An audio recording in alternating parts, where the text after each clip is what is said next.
Hi, this is Jordan Richardson with the Community Foundation of Greater Des Moines, and I'm out here on the porch today with Jason Gunkel.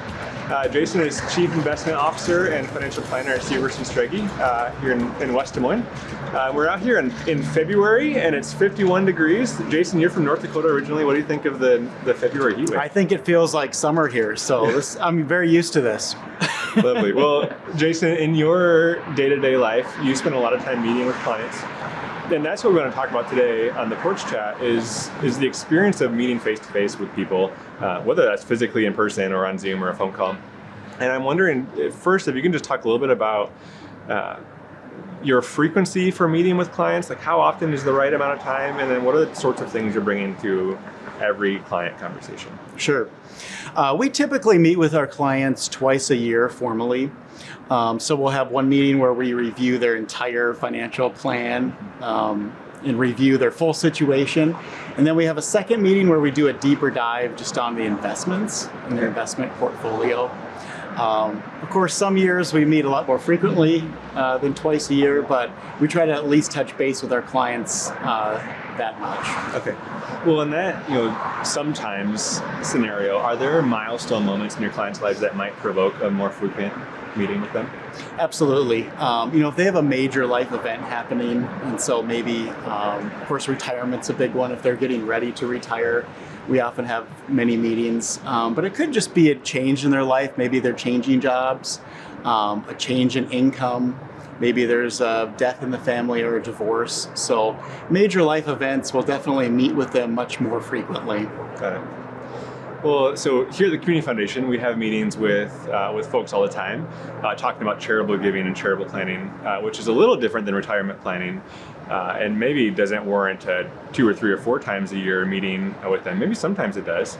But tell me a little bit about, you work with a lot of charitable clients.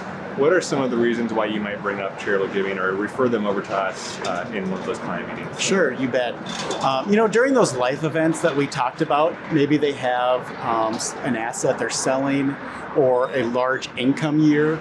And so for our conversations, maybe it revolves around tax planning, and giving more to charity can certainly help on the tax side.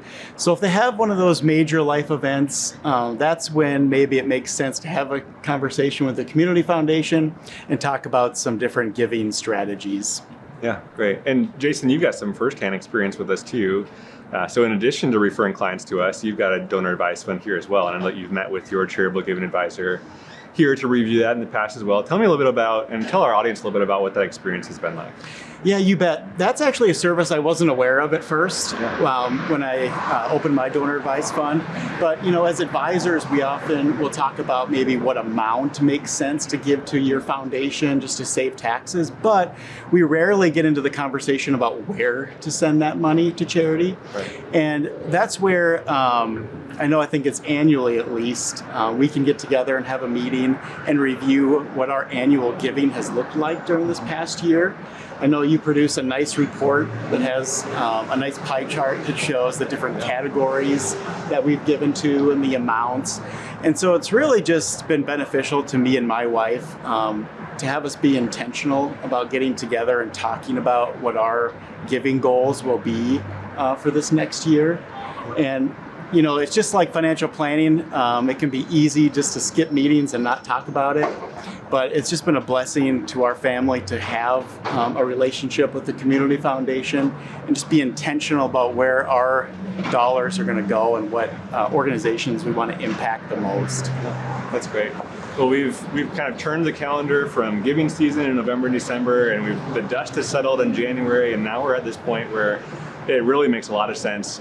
If you or a client of that is thinking about some charitable planning, whether that's the tax side and the financial side of it, of the gift itself, or the other side of the equation of where to give and what the impact might be, we would love to have a conversation anytime. You can reach out to us, and we'd love to get together with you. So thanks so much.